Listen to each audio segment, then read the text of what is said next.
So a few technical difficulties in the face-to-face section, so we'll be covering this material as well, so it'll be slightly different than usual since we're not live with the face-to-face section. Don't forget as well, a couple things coming up. Keep up with the discussion posts, keep up with the quizzes each week. Don't get behind on that. That'll very easily catch up on you. So keep up with those things. Also, don't forget that a paper topic will be coming due. Several of you have talked to me about paper topics already. If you haven't, please do so if I can be of help to you. And we'll say more about that assignment as we get closer to time. So we pick up today where we left off on last Wednesday when we were talking about the political sphere, the political arena in Western Europe around the time of the Reformation. And specifically, we looked at Henry VIII and his goals for reform being more driven by his desire to divorce his wife and remarry rather than any sort of theological motive. But it did bring Reformation, it did bring Protestantism to England simply by protesting Catholicism. And we also looked at how that changed and shaped back and forth depending upon which heir of Henry's was in power, with Mary being very Catholic, persecuting Protestants, Edward and his advisors being very Protestant, persecuting Catholics, and Elizabeth trying to moderate between those and trying to find stability. Still very Protestant, encouraged the reforms that Mary had undone, but trying to be as much as possible moderating between those. We pick up now with France and thinking about what was going on in France at the time. And France had a very complicated approach to Protestantism. It wasn't this wholesale rejection, wholesale acceptance that we see in some other places. But it reflected how a lot of people are becoming split over that. Francis the First, king of France at the time period we're talking about, had a really complicated approach to Protestantism. On one side, he's very Catholic, doesn't like Protestantism. On the other side, though, the Protestants are destabilizing the rule of Charles V, who's the Holy Roman Emperor. And because of that, Francis likes that. So he's supportive, in a sense, of Protestants because of their destabilizing Charles's reign. And so sometimes he's persecuting them, sometimes he's not. Henry II, who is Francis's son, much crueler, persecutes Protestants much more fully, and subsequently monarchs are kind of going back and forth over this, particularly as they struggle with the nobility in France. Many of the nobles had become Protestant, and so the monarchs remaining largely Catholic often struggled with the nobles over control. Particularly, the control or that power struggle with the Huguenots. The Huguenots were French Protestants, and the Huguenots especially were looked upon as conspiring against the king. And as Huguenots gained and lost power, they escaped, and so the persecution, and so there's this kind of back and forth with them, and depending on how the monarchs viewed the Huguenots. But essentially, this division in Protestantism and Catholicism plunges France into civil war. There's a lot of religious division, a lot of political division, and so in the 1560s, we see these so-called wars of religion. And in them, massacres and violence are commonplace on both sides. There isn't, just like with the Crusades, there isn't a group that comes out clean in all of this. There were massacres both in the Crusades with the Muslims and the Christians. There's the same thing with the Catholics and the Protestants. But by 1570, a peace agreement had largely been reached with between the Huguenots and the Catholics, with the Huguenots being allowed to participate and appear in courts largely freely. But a man named Henry, a different Henry from the king, was the Duke of Guise. He feels a lot of need to seek revenge against the Protestants. And so he and others are becoming very concerned about Protestants and their powers, and tries to find ways to destabilize Protestantism, get rid of Protestants, especially those that have any sort of influence. The Huguenots in 1572 gathered together in Paris to be present for the wedding of Henry Bourbon, who is the King of Navarre. During this time, there's an assassination attempt on a Huguenot admiral, and a lot of people are suspicious that it is the family of Guise behind this. But the king thinks that this is a Huguenot plot to overthrow the king. That somehow, it's a way to try and get at him, even though the target was a Huguenot admiral. So the king orders the massacre of Huguenots.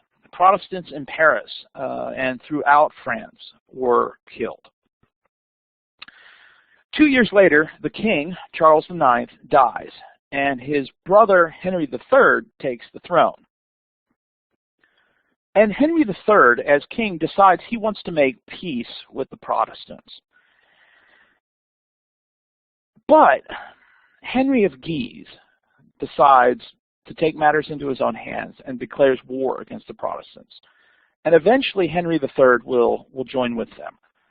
So the wars of religion are reignited. In the midst of all this is Henry Bourbon, King of Navarre, who's in line for the throne because Henry III is childless. He is an immoral individual. He's involved in all sorts of things, but he's important to the Protestants at the time because he is currently a Protestant as all of this is going on. Bourbon had changed religion several times and kind of goes back between Catholicism and Protestantism. And it kind of becomes the center of Protestant resistance, despite, not living a lifestyle that most Protestants would support. So there's three factions in France: those supporting the king, Henry III, those supporting the family of Guise, and those supporting Henry Bourbon. The supporters of Henry of Guise form a group known as the Catholic League.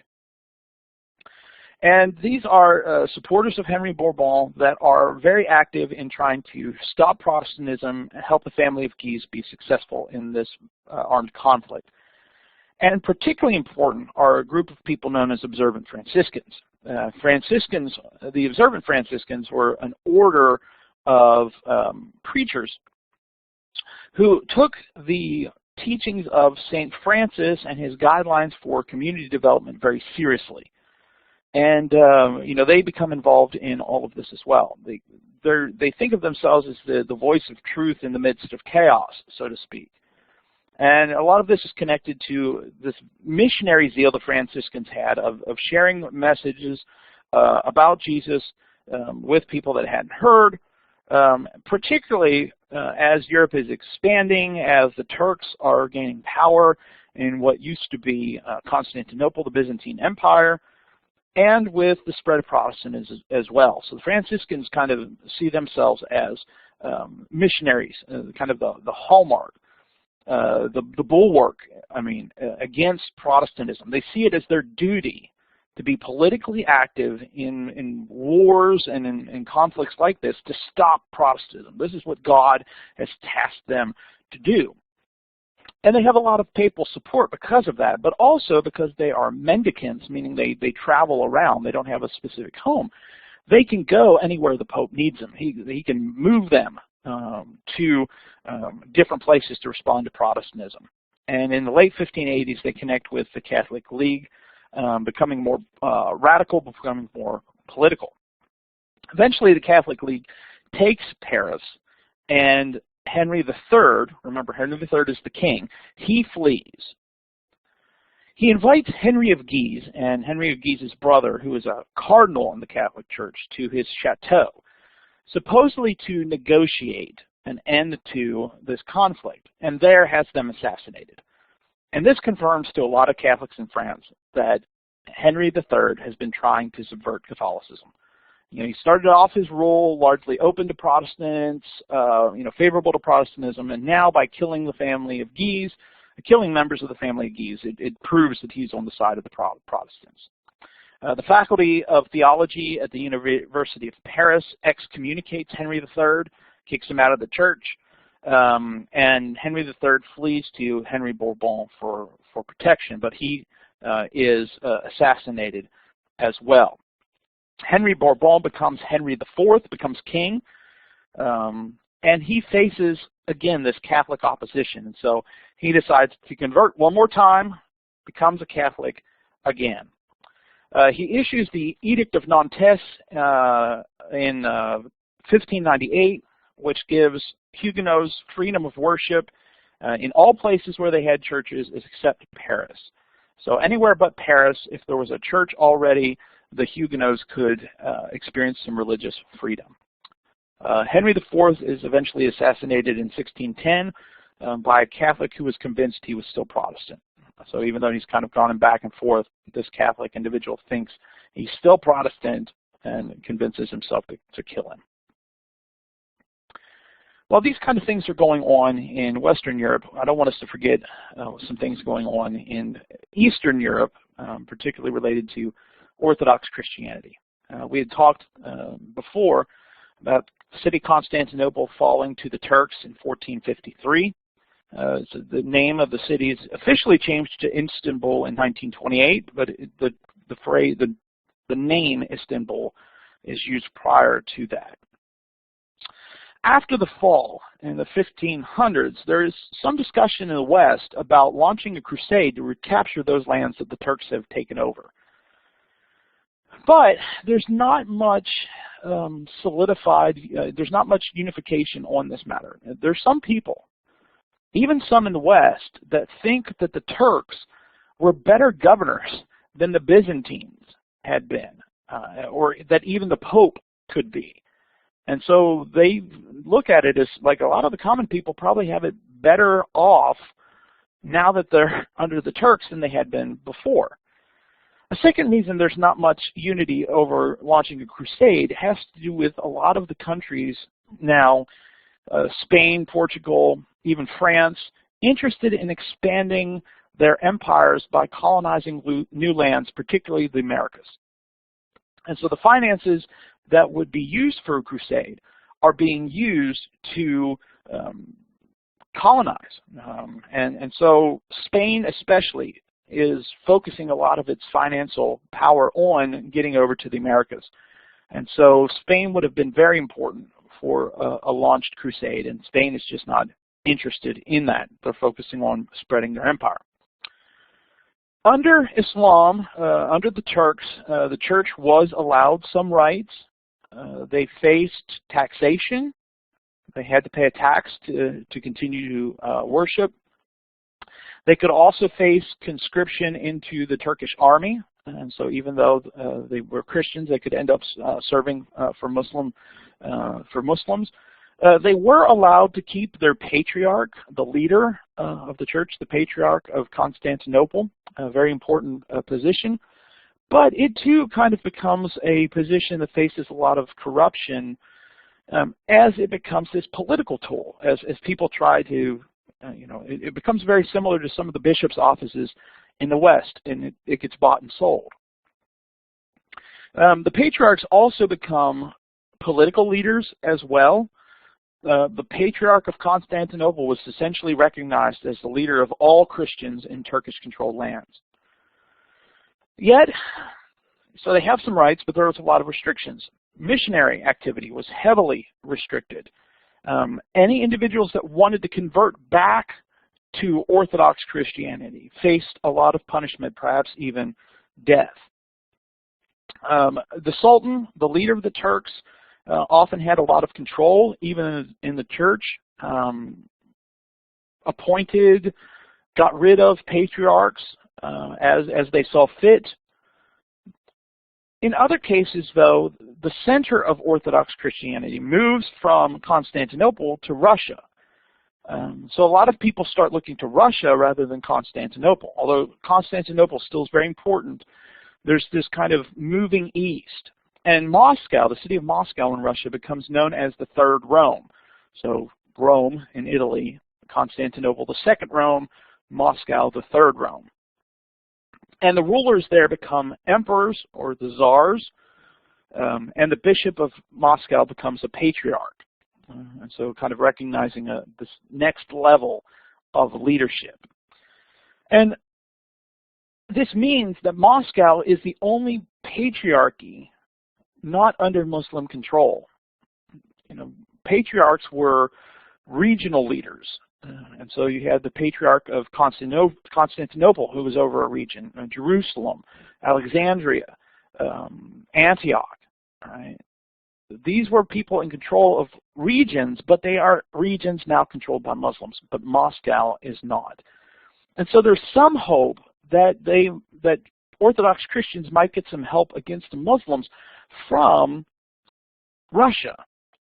But at the time, right, there were the 1500s, Russia is just beginning to become a country instead of these disjointed principalities. And so there's not enough unity there to raise any sort of force against the Muslims. The Orthodox churches gradually begin to hear of Protestantism.